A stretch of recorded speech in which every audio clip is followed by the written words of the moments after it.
In the quiet sprawl of Meadow VYEW, a suburban haven where manicured lawns and blooming lilacs scented the late spring air, life felt like a postcard.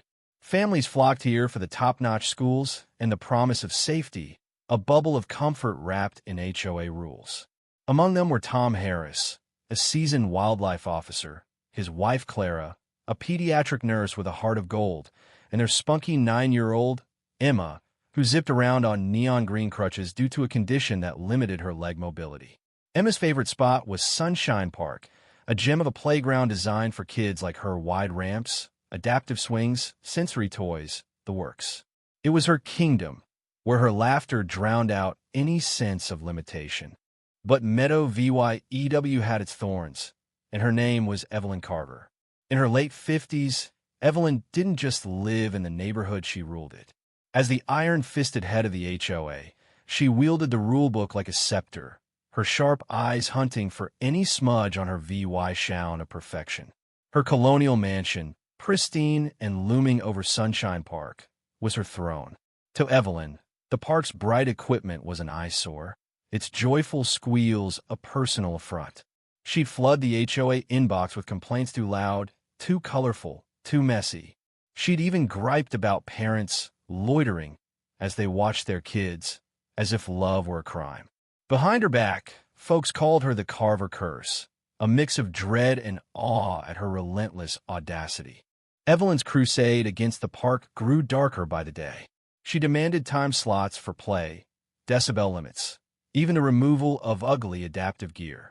Tom, Clara, and other parents pushed back, their polite but firm resistance fueling Evelyn's rage. She stood on her porch one Saturday, glaring at a dozen families enjoying the park, her silence louder than any scream. That night, her venomous email blasted every resident, ranting about disrespectful revelry and her right to peace. Her backyard, a tangled patch she called her natural haven, bordered a wooded preserve. She'd ramble about nature's balance, hinting that kids, especially loud ones, were the real invaders. On a golden Tuesday afternoon, Clara took Emma to the park after school. Emma's crutches flashed as she aimed for the spinner, a contraption that let her whirl with glee.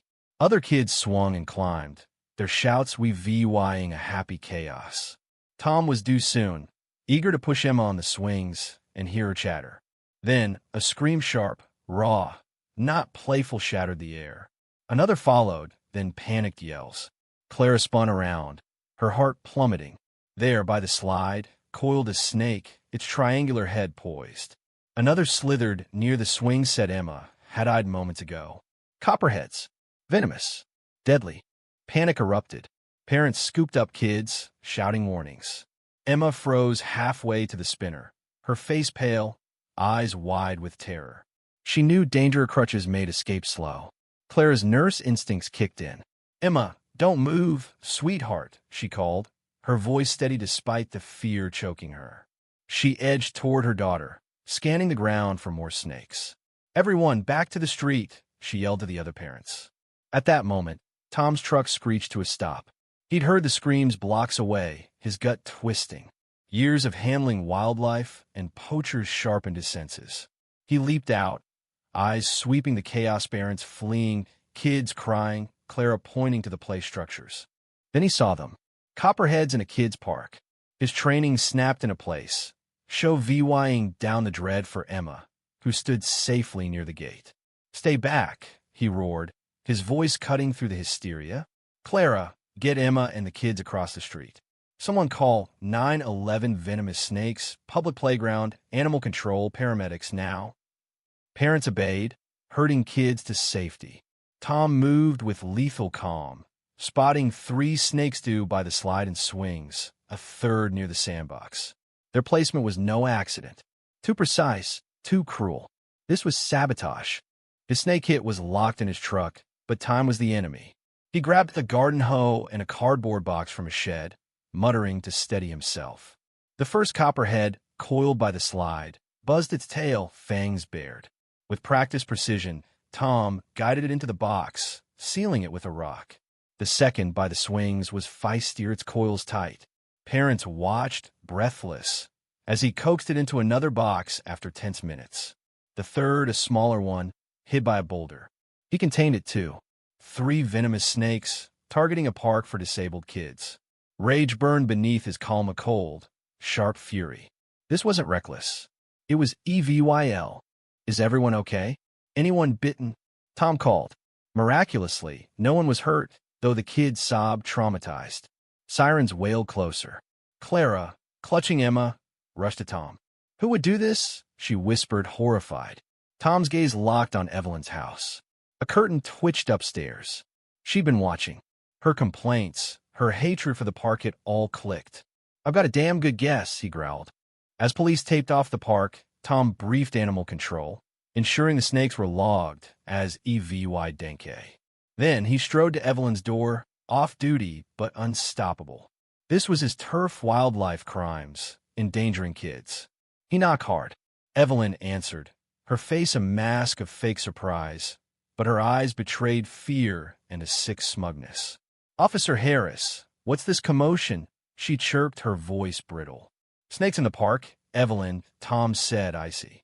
Copperheads, placed deliberately. Odd, after all your whining about the kids, the noise, the park. Evelyn gasped, hand to chest. Dreadful. Wildlife from that preserve. I've warned about it. Her act was pathetic. Tom leaned in. They didn't wander, Evelyn. They were released. And Mrs. Larson saw you by the park fence today, with a blue bucket, acting sneaky. Evelyn's composure cracked, her face flushing. I was tossing garden waste, she stammered. Waste that slithered. Tom shot back. I'm a wildlife officer. This is attempted harm, kids like my Emma. We'll find proof: scales, soil, maybe a neighbor's camera. Evelyn trembled, her arrogance crumbling. I want a lawyer, she croaked. You'll get one, Tom said, after the police arrest you. He signaled 2 officers, who approached. Evelyn deflated, her reign over. The investigation was brutal. A search found her bucket, with snake scales and matching soil. Her computer showed searches, catching copperheads. Are bites fatal to kids? She bought the snakes on the black market, confirmed by crypto transactions. Neighbors, once silenced, spilled her threats. She was charged with attempted battery, endangerment, wildlife, crimes, felonies stacking high. The trial gripped Meadow VYEW. Tom testified, his anger controlled but searing. Clara spoke of the kids' terror, Emma's nightmares. Experts detailed copperhead venom's danger to small bodies. Evelyn's lawyer tried a Hail Mary, claiming a childhood tragedy, her disabled sister's death twisted her mind. The prosecutor shredded it. Trauma doesn't justify targeting kids. Guilty on all counts. The judge's voice thundered. You betrayed trust, weaponized nature to terrorize children. Evelyn got 20 years, fines, her home seized for VY-TIM funds. Sunshine Park reopened, safer but scarred. Emma, with Clara's help, invented a game, Light Chasers, to banish shadow monsters, reclaiming joy. Tom watched her play, her crutches flashing, knowing justice had won.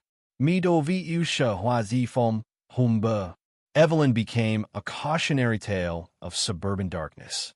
The park's laughter, hard-earned, rang sweeter. What do you think?